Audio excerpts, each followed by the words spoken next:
King's News Broom. I'm Stephen Compton. First, the headlines. If Judicial Sacred Code of Nima County sentences former head and co-chairman of the Group of 77 Disabled Persons Organization in Nima County to 25 years in prison for raping a 1 year, 11-month-old man. Chief Justice Yamin Bese calls on the General Auditing Commission to conduct a comprehensive audit of the immediate past administration on former Chief Justice Shannon Yao. Chief Justice Bese says the audit will enhance transparency within the Liberian judiciary system. Solidarity and Trust for a New Day is demanding the immediate dismissal of Police Inspector General Gregory Coleman over his alleged involvement in the death of Matthew Morva, a man believed to have been mentally challenged, and away from whom soldiers in Madagascar have threatened to seize state power. Details of these developments, the news bulletin, and the actual voices of the news makers are all packaged. We are taking a very short break to be right back.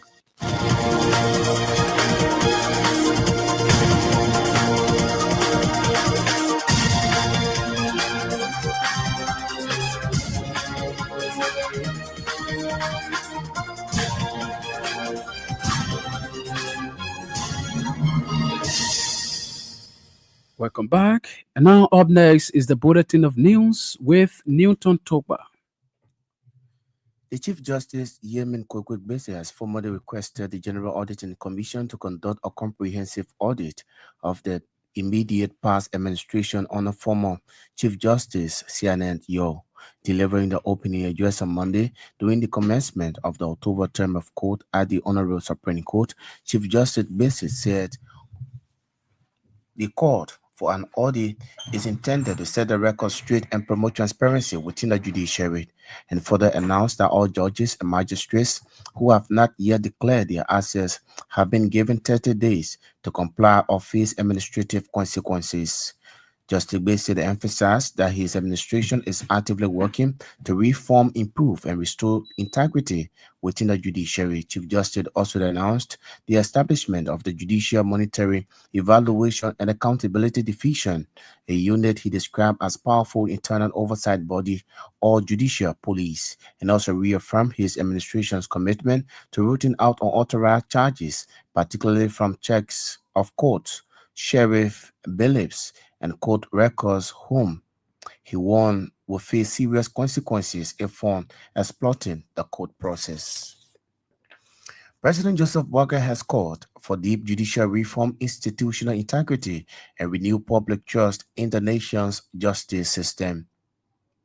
Making remarks at the opening of the October term of court, President Boakai signaled that judicial accountability and performance will be central to his administration's national development vision. Speaking from the Temple of Justice before a gathering of top legal minds, lawmakers, diplomats, and civil society leaders, President Boakai commended the appointment of Chief Justice Yemen Bese and the newly seated Associate Justice Boakai Kane, describing their section as ascendancy as both symbolic and practical to sign of institutional renewal and a potential shift in the public perception of Liberia's embattled judiciary. He acknowledged these challenges, noting widespread complaints about slow pace of trials, lack of transparency, and the perception that justice sometimes bends under influence. The Press Bureau of the House of Representatives has dismissed reports alleging plan to remove Deputy Speaker Thomas Falla from his position. In a statement issued Monday, the Director of Press, Robert Haynes, clarified there is no intention by any member of the House of Representatives to unseat the Deputy Speaker. He emphasized that Representative Falla continues to enjoy the full confidence and support of Speaker Richard Cohn and the entire membership of the legislature. The statement further added that both the Deputy Speaker Fala and members of the House are fully focused on the task ahead as the legislature commences its third and final quarter section for the year.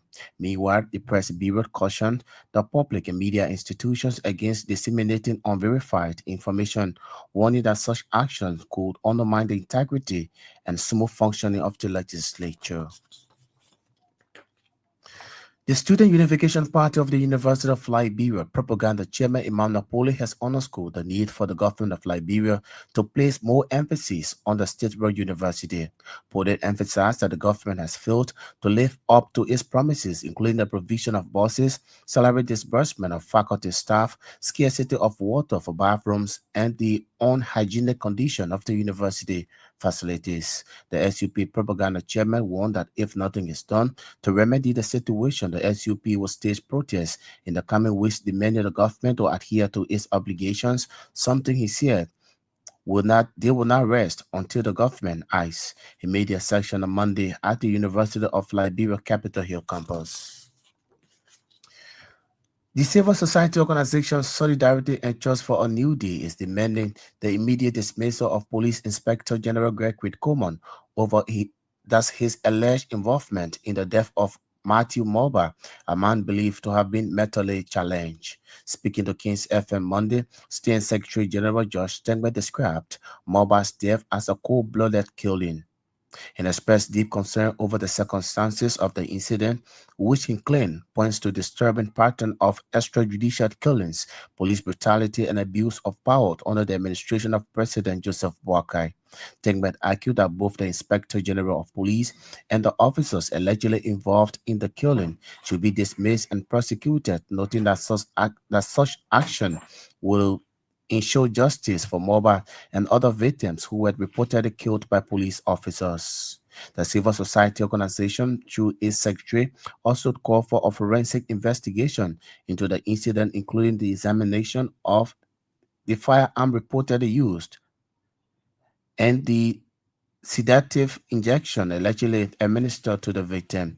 Tengbe at the same time urged the government to establish a dedicated mental health response unit within the LMP, emphasizing that such a unit will help in crisis management and non-lethal methods of intervention, among other things. The vice president of Liberia, Jeremiah Kun, has broken his silence amid growing speculation of political feud, with Nima County Senator Samia Koga strongly denying any rift and reaffirming his continued support to the senator. Speaking Monday morning on Voice of Compa Radio, VP Kun dismissed what he called baseless rumors of a power struggle between the two Nima most prominent political figures, particularly as jokingly for influence ahead of the future elections intensifies. In an effort to downplay the perception of internal division within Nima political landscape, the vice president turned to express himself. Kong remarks come in the wake of pointed public statement by Senator Kogat, who appeared to criticize the vice president's perceived influence in Nimba politics. And the Liberia National Police has announced a reward of 2,000 United States dollars for anyone who will provide credible information leading to the identification and arrest of individuals connected to the death of CNN Go. According to the LMP, Mr. Go was allegedly killed by unknown individuals on June 20th in Boys Town, Maigibi County, following her return to the country from exile. Meanwhile, the mysterious circumstances surrounding her death has sparked widespread fear and concern among the Liberian public, with many calling on the LMP to launch a swift and thorough investigation into the matter.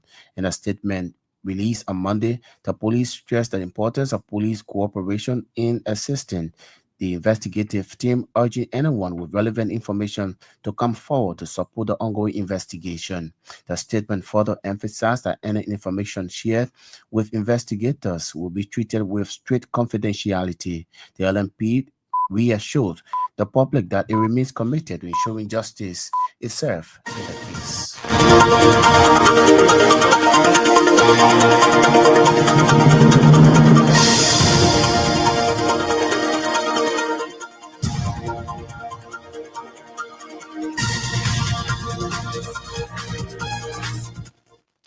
Newton Togba there with the news bulletin is a regular featured on King's News Broom.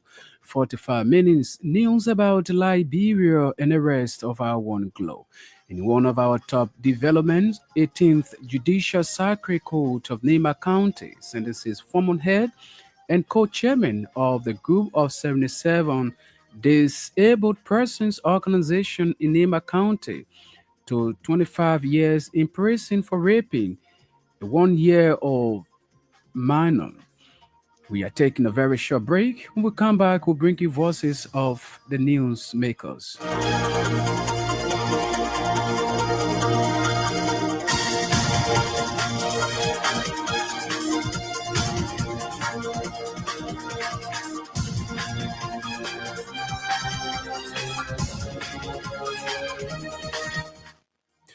Welcome back. Let's now take our first development. President Joseph Boyka had called for deep judicial reform, institutional integrity, renewing public trust in the nation's justice system. Remarking at the opening of the Supreme Court, President Boyka signaled that judiciary accountability and performance will be central to his administration's national development vision. So, folks, welcome. The President of the Republic of Liberia is about to make his remark here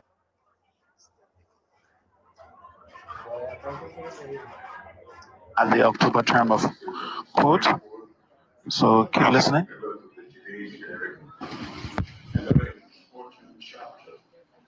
In the history of our nation's judiciary.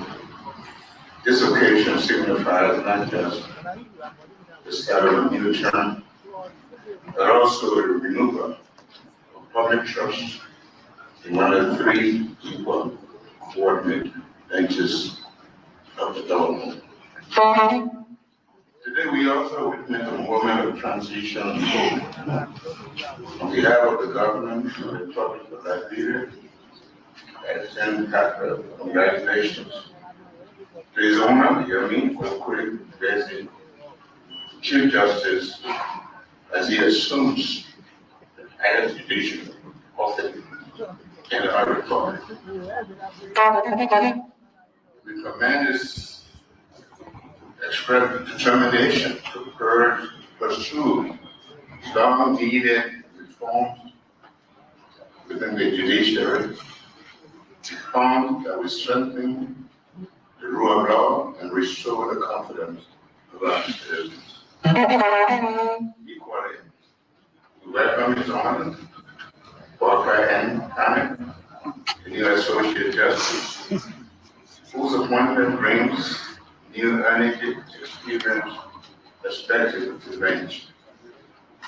His inclusion is most important, substantive, representing the renewal of the judiciary and a continued effort to strengthen its then integrity, balance, and independence. The role of the judiciary is safeguarding democracy.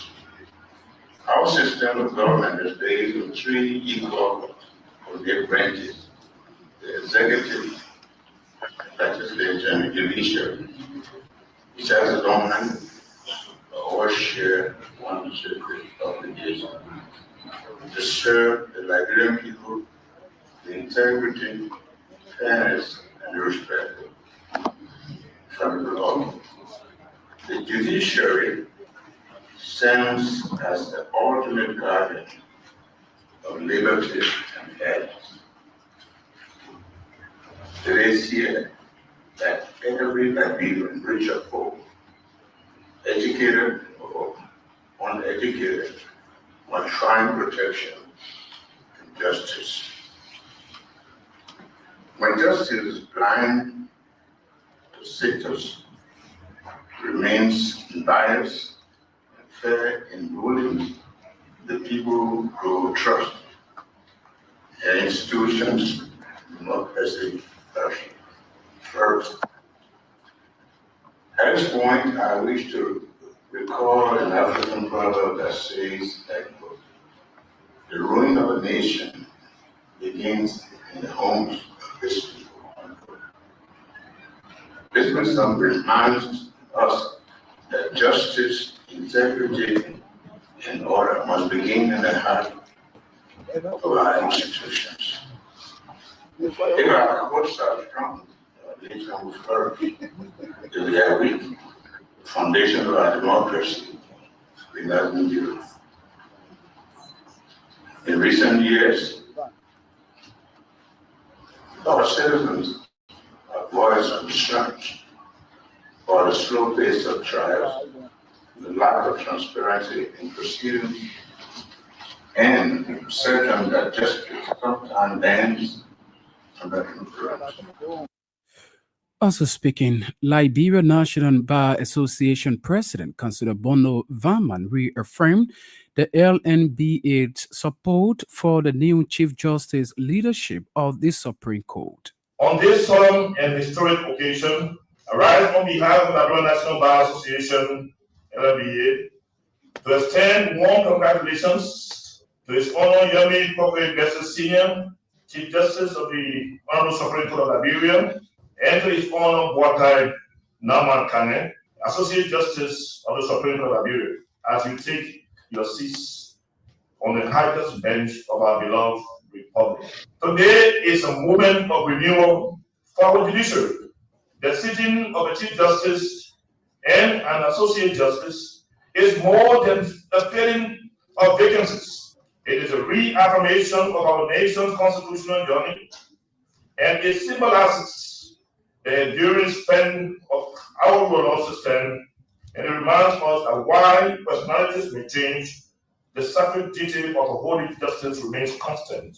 Chief Justice Bassett, Senior, and Associate Justice Cannon, you assume these revered offices at a critical juncture in Liberia's history. The people of Liberia look to the Supreme Court not only as a final arbiter of disputes, but as a guardian of rights, the protector of our liberties, and the custodian of our democracy. The burden is heavy, but the trust reposed in you by the nation speaks volumes at your character, your competence, and commitment to the law. The bar is conscious of the immense expectation of the Liberian people. Our justice system must confront challenges such as limited access to justice for the poor, delays in adjudication, perception of corruption, and the need for continuous reform to meet international standards of fairness, efficiency. These challenges demand of you wisdom, divinity, steadfast devotion to the Constitution of the Republic of Liberia. But the bar is equally confident in your capacity to lead with distinction. Your careers, marked by service, integrity, and resilience, have prepared you for this sacred trust. We believe your stewardship on this bench will inspire renewed public confidence in the justice system and strengthen the very foundation of peace and stability in our country. Chief Justice Yamin Wilson has formally requested the General Auditing Commission to conduct a comprehensive audit of the immediate past administration. Delivering his opening address on Monday during the commencement of the October 10th of the Supreme Court, Chief Justice Yamin Wilson said the call for an audit is intended to set the record straight and promote transparency within the country's judiciary system. On Second I invited the General Auditing Commission to commission an audit of my immediate past administration stewardship of the judiciary. We deem it proper to do so for the sake of record. Because in this country, in general, the general notion is that everyone who works for government is corrupt.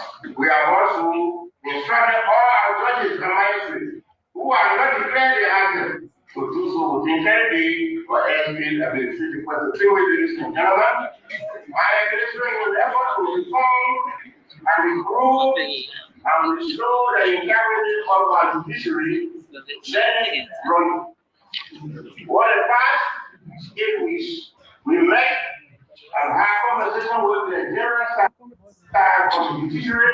There is an urgent need for a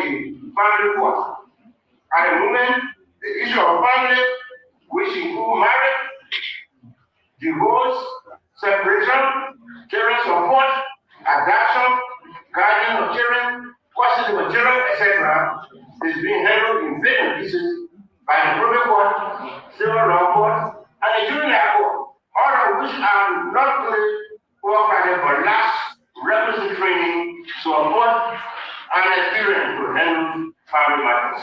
We call upon our national and international development partners to join all in support in this endeavor.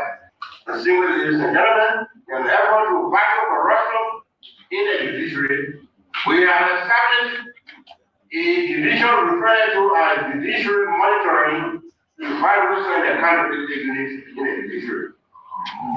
The judiciary will monitor, evaluate, and ensure accountability in all facets of the judiciary. This project will be a white door. This project will white door the performance of our judges in particular, the magistrates, and the entire judiciary council. The judicial monitoring evaluation unit will be empowered to visit all courts with or without notice. Observe court proceedings in and out of open court, joining chamber, clerk office, sheriff office, take notes of all activities, including photographing, recording when necessary. Check court records to ensure whether or not the legitimate fines and fees, cost of court, etc., are collected and accounted for. Chief Justice Yamin Weze there speaking. Solidarity and Trust for a New Day is demanding the immediate dismissal of Police Inspector General Gregory Coleman over his alleged involvement in the death of Matthew Mulber, a man believed to have been mentally challenged. Speaking to King's FM Money, Stan's Secretary General Josh Temwe described Mulber's death as a cold-blooded killing. He expressed concern over the circumstances of the incident, which he claimed points to a disturbing pattern of extrajudicial killing, police brutality, and abuse of power on the administration of President Joseph Boakai. We are deeply outraged and heartbroken by the brutal killing of Matthew Mulber. He's a young man, that was living with mental illness and this come at the hands of officers of the Liberia National Police. We believe what should have been a simple call for help from a desperate family turned into a scene of horror and bloodshed. The people just called the Liberia National Police to alert them. So Matthew was not a criminal. He was a patient in distress. Yes, instead of compassion and care, he received bullets and brutality. We were on the scene. We investigated the crime scene independently. Eyewitnesses, along with video evidence, clearly showed that the police discharged multiple rounds, leaving Matthew bleeding and helpless before being handcuffed and injected with a sedative. And that is one of the issues that people should focus on. He was injected with a sedative. Now, people need to understand why.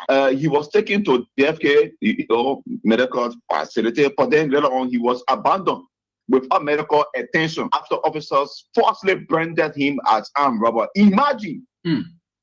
So this act is not a policing, it is murder, and it exposed the growing crisis of extrajudicial killings and abuse of power within our law enforcement institution. Police should be preserving lives and property. Police should not be there when someone calls you to investigate or solve problem, then you leave cops. On behalf of our stand, we are calling for the immediate dismissal and prosecution of the police RG and all officers involved in this heinous crime. Their actions violate every moral, constitutional, international standing, guarding a law enforcement that protects us. No Liberian family should ever call the police for help and seek cops in return. Josh Temwe there speaking. And now we have an hour past the news presentation. This is a reminder that you are listening to the Monday, October 13, 2025 edition of King's Newsroom. 45 minutes of news about Liberia and elsewhere. And top stories we are following this evening. If Judicial Circuit Court of Nema County sentences former head and co-chairman of the group of 77 disabled persons organization in Nima County, to 25 years in prison for raping a 1 year or 11-month man. Chief Justice Yamin Wese calls on the General Auditing Commission to conduct a comprehensive audit of the immediate past administration under former Chief Justice Siana Yor. Former Chief Justice Wese says the audit will enhance transparency within the country's justice system.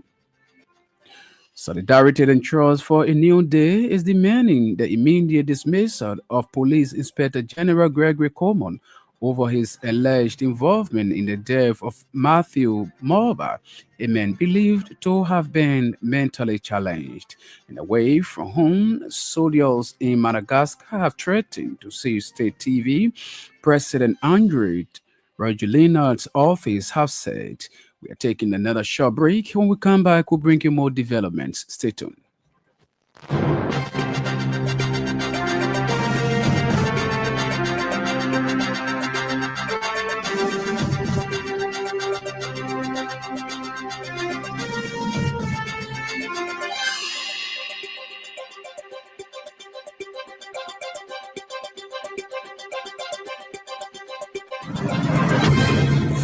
Welcome back. Up to this development now, Vice President Jeremiah Kuhn has broken silence amid growing speculation of a political feud with Nima County Senator Samuel Koga. Speaking morning on Voice of Gunpad Radio, VP Kuhn dismissed what he called baseless rumors of a power struggle between two sons of Nima County in an effort to downplayed perception of internal division within Nimba political leadership. Here is the VP now speaking. So what is I'm hearing now? Nothing happened between me and Koga. Zero. In fact, Koga was in my office when last week I was in my office when Koga came in my office. And so the war we did talk, people we talked. Koga have not approached me directly on any of those things you say. And so maybe they talk to me on the we talk about it. But if you talk, you are the only start of the channel. What I would say to you is that prior to the central election, we went to the county. The election was very, the election was more about keeping the tribal balance in the county. That was the essence of the elections. During the election, there were some people who had come to argue with this book. You're talking about tribal balance in the county. Well, only two ministers who are in government are from the town tribe. The man people only have deputy ministers. Those were true. If you look at the two ministers we have in government today, Minister Kurabi are down people. You find Deputy Minister Myers, Deputy Minister Dolol, Deputy Minister Patrick Kopo, and some other people, they will come from the outside. But the Lima people, for the purpose of keeping the balance, so they decided to bring Senator Koga. We have no regret. You brought the election back today. I'll support Koga again today. No regret. I would do the same thing I did. Because I believe it, I went for it, I still believe it today. Now, right after the election, Amadou Kupa, who occupied a position that is equivalent to a deputy minister, resigned and tried to go to the private sector. Goni is my guy. Goni is very close to me. Goni has come to me and talked to me. He said, Nakoga, call me. And I told him, oh man, just call from the man's side of the that low. The man people that have a minister, they're small deputy minister, and again, he start taking it from them. Then how can we counter the message with the high in the country that we try to keep some balance? But and some of the people who came to me, that argument was strong. So we talked about it, and then we thought that we agreed, look, let them look on the mass side. So there were some names that came up, Zorina Dunke was one of those, the authority persons. And then when they look at the CV, Vice President Jeremiah Kuhn there speaking. The Student Unification Party of the University of Liberia propaganda Chairman Emmanuel Pole has underscored the need for the government of Liberia to place more emphasis on the state run university. Pole emphasized that the government has failed to live up to its promises, including the provision of buses, salary disbursement, among other things. So, propaganda chair warned that if nothing is done to find remedy to the situation, the student body will stage protests in the coming weeks. This occasion signifies not just the start of a new term, but also a renewal of public trust in one of the three equal coordinate branches of the government. Today, we also witness a moment of transition and hope. On behalf of the government of the Republic of Liberia, I extend heartfelt congratulations. We sincerely apologize for that wrong episode. We hope to get you the real one during our subsequent newscast. And now, away from home, soldiers in Madagascar have threatened to seize power. State TV president have said this had downplayed his plan to address the nation, it says. Meanwhile, the whereabouts of the president had uncleared with reports saying he has left the country. Roger Leonard said in a statement on Sunday that an attempt to seize power illegally was on the way. A senior army general says the security forces are working together to maintain order in the island nation. Meanwhile, thousands of protesters have gathered in the capital to pressured on the president to resign. This followed more than 2 weeks of youth-led protests over high unemployment, the cost of living, among other things. And that's all we have for today's edition of the news program. But before we take leave of you, here are top stories. We close the photo. The 8th Judicial Circuit Court of Nema County sentences former head and co-chairman of the group of 77 disabled persons organization in Nema County to 25 years in prison for raping a 1-year-old 11-month minor. Chief Justice Yamin Wese calls on the General Auditing Commission to conduct a comprehensive audit of the immediate past administration under former Chief Justice Shannon York. Chief Justice Wese says the audit will enhance transparency within the country's judiciary system. Solidarity and Trust for a New Day is demanding the immediate dismissal of Police Inspector General Gregory Coleman over his alleged involvement in the death of Matthew Morba, a man believed to have been mentally challenged. And away from home, soldiers in Madagascar have threatened to seize state power. President Andrew Roger Leonard's office has said, "This note would like to say many thanks to our reporters and editors for making today's news presentation a success. Newton Toba brought us the news bulletin. Sam Andrew, Sarah Control, and ably coordinated the sound. I'm Stephen Compton. Thanks for listening and watching.